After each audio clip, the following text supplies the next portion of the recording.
Ada seorang yang sedang sakit, namanya Lazarus. Ia tinggal di Betania, kampung Maria dan adiknya Marta. Maria ialah perempuan yang pernah meminyaki kaki Tuhan dengan minyak mur dan menyekanya dengan rambutnya. Dan Lazarus yang sakit itu adalah saudaranya. Kedua perempuan itu mengirim kabar kepada Yesus. Tuhan, dia yang kau kasihi sakit. Ketika Yesus mendengar kabar itu, ia berkata, Penyakit itu tidak akan membawa kematian, tetapi akan menyatakan kemuliaan Allah. Sebab oleh penyakit itu, anak Allah akan dimuliakan. Yesus memang mengasihi Marta dan kakaknya dan Lazarus. Namun setelah didengarnya bahwa Lazarus sakit, ia sengaja tinggal 2 hari lagi di tempat di mana ia berada. Tetapi sesudah itu ia berkata kepada murid-muridnya, Mari kita kembali lagi ke Yudea. Murid-murid itu berkata kepadanya, Rabi, baru-baru ini orang-orang Yahudi mencoba melempari engkau. Masih maukah engkau kembali ke sana? Jawab Yesus, Bukankah ada 12 jam dalam satu hari? Siapa yang berjalan pada siang hari, kakinya tidak terantuk, karena ia melihat terang dunia ini. Tetapi jikalau seorang berjalan pada malam hari, kakinya terantuk, karena terang tidak ada di dalam dirinya. Demikianlah perkataannya, dan sesudah itu ia berkata kepada mereka, Lazarus saudara kita telah tertidur, tetapi aku pergi ke sana untuk membangunkan dia dari tidurnya. Maka kata murid-murid itu kepadanya, Tuhan, jikalau ia tertidur, ia akan sembuh. tetapi maksud Yesus ialah tertidur dalam arti mati. Sedangkan sangka mereka Yesus berkata tentang tertidur dalam arti biasa. Karena itu, Yesus berkata dengan terus terang, Lazarus sudah mati. Tetapi syukurlah, aku tidak hadir pada waktu itu. Sebab demikian lebih baik bagimu, supaya kamu dapat belajar percaya. Marilah kita pergi sekarang kepadanya. Lalu Thomas yang disebut Didimus berkata kepada teman-temannya, yaitu murid-murid yang lain, Marilah kita pergi juga untuk mati bersama-sama dengan dia. Maka ketika Yesus tiba, didapatinya Lazarus telah 4 hari berbaring di dalam kubur. Betania terletak dekat Yerusalem, kira-kira 2 mil jauhnya. Di situ banyak orang Yahudi telah datang kepada Marta dan Maria untuk menghibur mereka berhubung dengan kematian saudaranya. Ketika Marta mendengar bahwa Yesus datang, ia pergi mendapatkannya, tetapi Maria tinggal di rumah. Maka kata Marta kepada Yesus, Tuhan, sekiranya engkau ada di sini, saudaraku pasti tidak mati. Tapi sekarang pun aku tahu bahwa Allah akan memberikan kepadamu segala sesuatu yang engkau minta kepadanya. kata Yesus kepada Marta. Saudaramu akan bangkit. Kata Marta kepadanya, Aku tahu bahwa ia akan bangkit pada waktu orang-orang bangkit pada akhir zaman. jawab Yesus, Akulah kebangkitan dan hidup. Barang siapa percaya kepadaku, ia akan hidup walaupun ia sudah mati. Dan setiap orang yang hidup dan yang percaya kepadaku tidak akan mati selama-lamanya. Percayakah engkau akan hal ini? jawab Marta. Ya Tuhan, aku percaya bahwa Engkaulah Mesias, Anak Allah, Dia yang akan datang ke dalam dunia. Dan sesudah berkata demikian, ia pergi memanggil saudaranya Maria dan berbisik kepadanya. Guru ada di sana, dan ia memanggil engkau.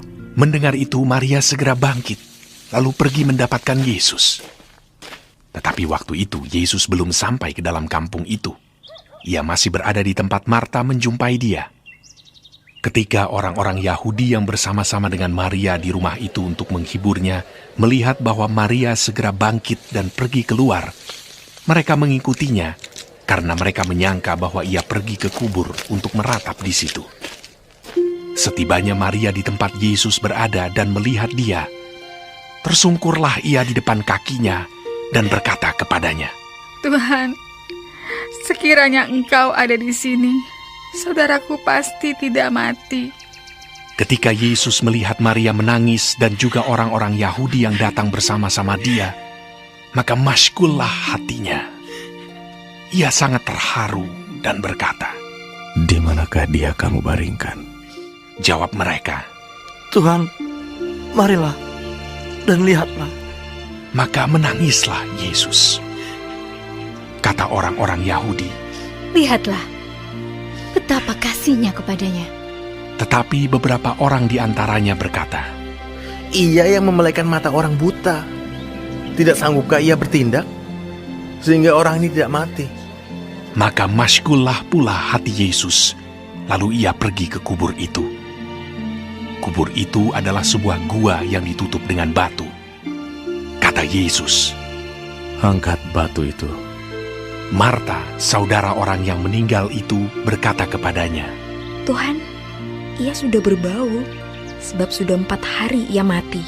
Jawab Yesus, Bukankah sudah kukatakan kepadamu, jikalau engkau percaya, engkau akan melihat kemuliaan Allah. maka mereka mengangkat batu itu. Lalu Yesus menengadah ke atas dan berkata, Bapa, aku mengucap syukur kepadamu karena engkau telah mendengarkan aku. Aku tahu bahwa engkau selalu mendengarkan aku. Tetapi oleh karena orang banyak yang berdiri di sini mengelilingi aku mengatakannya supaya mereka percaya bahwa engkaulah yang telah mengutus aku. dan sesudah berkata demikian, berserulah ia dengan suara keras. Lazarus, marilah keluar. Orang yang telah mati itu datang keluar. Kaki dan tangannya masih terikat dengan kain kapan, dan mukanya tertutup dengan kain peluh. Kata Yesus kepada mereka, Bukalah kain-kain itu, dan biarkan ia pergi. banyak di antara orang-orang Yahudi yang datang melawat Maria dan yang menyaksikan sendiri apa yang telah dibuat Yesus percaya kepadanya. Tetapi ada yang pergi kepada orang-orang Farisi dan menceritakan kepada mereka apa yang telah dibuat Yesus itu. Lalu imam-imam kepala dan orang-orang Farisi memanggil mahkamah agama untuk berkumpul, dan mereka berkata, Apakah yang harus kita buat? Sebab orang itu membuat banyak mukjizat. Apabila kita biarkan dia, maka semua orang akan percaya kepadanya. Dan orang-orang Roma akan datang dan akan merampas tempat suci kita serta bangsa kita. Tetapi seorang di antara mereka, yaitu Kayafas, imam besar pada tahun itu, berkata kepada mereka, Kamu tidak tahu apa-apa, dan kamu tidak insaf, bahwa lebih berguna bagimu jika satu orang mati untuk bangsa kita daripada seluruh bangsa kita ini binasa. hal itu dikatakannya bukan dari dirinya sendiri, tetapi sebagai imam besar pada tahun itu ia bernubuat bahwa Yesus akan mati untuk bangsa itu. Dan bukan untuk bangsa itu saja, tetapi juga untuk mengumpulkan dan mempersatukan anak-anak Allah yang tercerai-berai. Mulai dari hari itu, mereka sepakat untuk membunuh dia. Karena itu, Yesus tidak tampil lagi di muka umum di antara orang-orang Yahudi. Ia berangkat dari situ ke daerah dekat padang gurun, ke sebuah kota yang bernama Efraim. Dan di situ ia tinggal bersama-sama murid-muridnya. Pada waktu itu, hari raya Paskah orang Yahudi sudah dekat, dan banyak orang dari negeri itu berangkat ke Yerusalem untuk menyucikan diri sebelum Paskah itu. Mereka mencari Yesus, dan sambil berdiri di dalam bait Allah, mereka berkata seorang kepada yang lain, Bagaimana pendapatmu? Akan datang jugakah ia ke pesta? Sementara itu, imam-imam kepala dan orang-orang Farisi telah memberikan perintah supaya setiap orang yang tahu di mana dia berada memberitahukannya agar mereka dapat menangkap dia. Shalom semua jemaat Tuhan. Sekarang kita sudah memasuki kitab Yohanes 11. Tuhan Yesus memberkati. ayat 1-44. Lazarus dibangkitkan. Dalam kitab Yohanes ini, mujizat ini yang terakhir yang dicatat. Yohanes mencatatnya secara detail, mulai dari Lazarus sakit, kedua saudarinya mengirimkan kabar kepada Yesus, Yesus datang dan membangkitkan Lazarus. Mari kita lihat yang pertama. Tuhan, Dia yang Engkau kasihi sakit, di ayat 3. Ini adalah perkataan Marta kepada Yesus. Bila kita telaah kalimat ini, kok orang yang dikasihi Tuhan bisa sakit? Bukankah seharusnya orang yang dikasihi Tuhan itu sukses, makmur, sehat, dan kaya? Tapi ini kok berbeda? Ini memang fakta. Karena tubuh kita ini bukan tubuh yang tahan banting. Tubuh kita ini belum mengenakan tubuh kemuliaan yang tahan banting, yang tahan virus, yang tidak sakit lagi. Bila kita mau sehat, marilah kita menjaga tubuh kita dengan baik. Tidak merokok, begadang tiap malam, tidak minum alkohol, tidak narkoba, atau tidak selalu kurang tidur.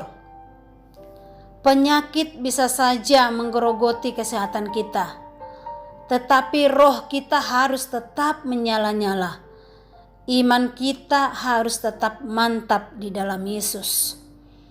Yang kedua, kita lihat, sebab oleh penyakit itu anak Allah akan dimuliakan, di ayat 4. Kalimat ini bercerita mengenai Lazarus yang sedang sakit keras dan kemudian meninggal. Yesus datang membangkitkan Lazarus. Kuasanya mengalahkan maut.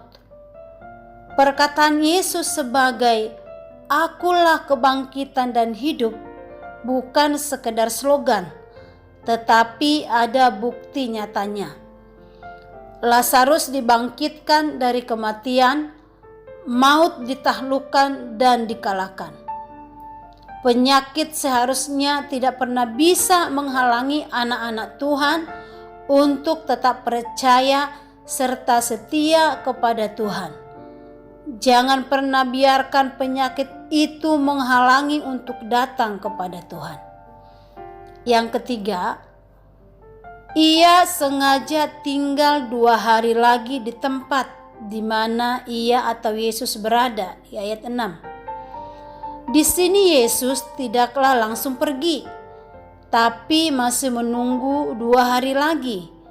Sementara Marta dan Maria sudah dalam keadaan panik dan berharap Yesus segera datang. Tapi Yesus lebih tahu apa yang harus dilakukannya. Yang keempat, Tuhan, sekiranya Engkau ada di sini, saudaraku pasti tidak mati, di ayat 21. Marta berkata demikian begitu melihat Yesus, seakan-akan Marta menyalahkan Tuhan. Dia ngomong pernyataan pertama, lantas dia simpulkan sendiri sesuai dengan keinginan dia. Tuhan, kalau Engkau di sini, Lazarus tidak akan mati. Tapi sekarang, kalau Engkau minta sesuatu kepada Allah, Allah pasti akan menjawabmu. Terkadang kita menyalahkan Tuhan ketika keadaan tidak seperti yang kita mau. Tapi Yesus tetaplah Allah yang peduli kepada kita. Yesus berkata, "Akulah kebangkitan dan hidup.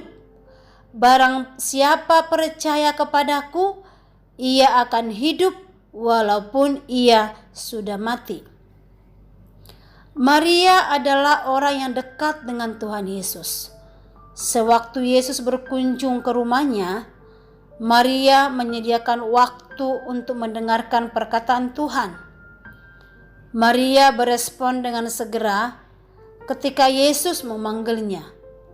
Maria tidak berlambat-lambat atau menunda-nunda waktu, tapi segera berespon. Bagaimana dengan saya dan saudara saat Tuhan mengetuk pintu hati kita? Adakah respon kita cepat atau menunda-nunda waktu?